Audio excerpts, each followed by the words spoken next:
RTV app వార్తల్ని క్షణాల్లో చదివే అవకాశం ఉంటుంది. ఒక న్యూస్ పేపర్, ఒక టెలివిజన్ ఛానల్ మీ చేతుల్లో ఎప్పుడూ ఉంటాయి.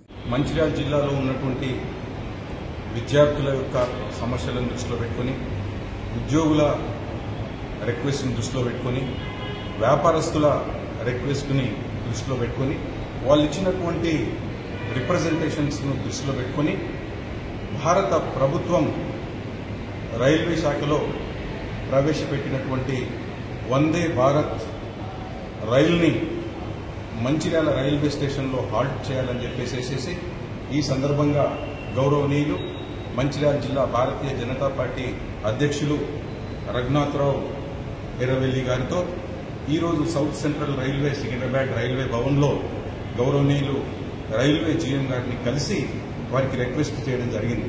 అదేవిధంగా మంచిర్యాల జిల్లా, ఉమ్మడి ఆదిలాబాద్ జిల్లాలో ఉన్నటువంటి విద్యార్థులు కానివ్వండి, ఉద్యోగులు కానివ్వండి, యువకులు కానివ్వండి, సింగరేణి ఉద్యోగులు కానివ్వండి, వ్యాపారస్తులు కానివ్వండి, వీళ్ళందరూ కూడా సికింద్రాబాద్, హైదరాబాద్ పట్టణానికి ప్రతిరోజు వాళ్ళ యొక్క కార్యకలాపాలను కొనసాగించడానికి వస్తూ ఉంటారు. కాబట్టి దాంట్లో భాగంగానే మంచిర్యాల రైల్వే స్టేషన్ అనేటటువంటిది హైయెస్ట్ ఆదాయాన్ని ఇస్తుంది. కాబట్టి మేము మన రఘునాథరావు గారు, నేనిద్దరం కలిసి రైల్వే జీఎం గారికి ఒక విన్నవించడం జరిగింది. మంచిర్యాలలో హాల్ట్ ఇవ్వాలని కోరడం జరిగింది. వారు కూడా అనుకూలంగా స్పందించారు. ఈ అంశాన్ని రైల్వే మంత్రి గారి నోటీసు కూడా తీసుకెళ్తామని చెప్పేసి మాకు చెప్పడం జరిగింది. మరిన్ని వీడియోస్ కోసం ఛానల్ ని సబ్స్క్రైబ్ చేయండి. లేటెస్ట్ అప్డేట్స్ కోసం వాట్సాప్ ఛానల్ ని ఫాలో చేయండి.